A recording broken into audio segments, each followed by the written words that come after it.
Welcome back again mga idol. So isi-share ko tong si hibiscus ni sir.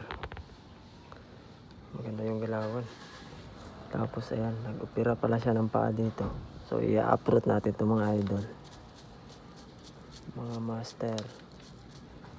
Tapos ito, kailangan palakihin to mga master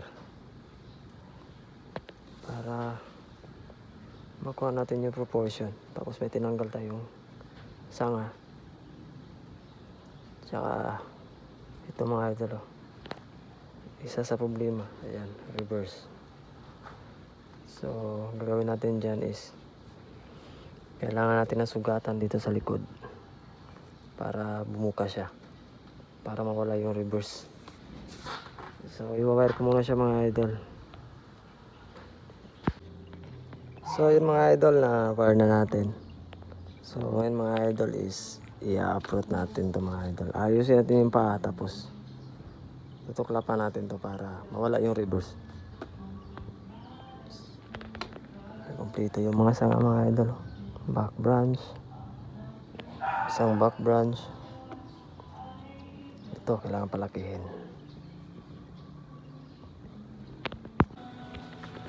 So ito na siya mga idol. Ayan. So inayos ko na yung mga paa, pero nilubog muna natin mga idol kasi may marami tayong ugat na kuha. Ayan. Tapos ito, ayan, binasag ko na para pag nag-heal yan, tatakbo yan mga idol. Pupunta yan dito, bubuka yan, mawala yung reverse yan mga idol. Actually pawala na yung reverse niya. Yan, pawala na yung reverse.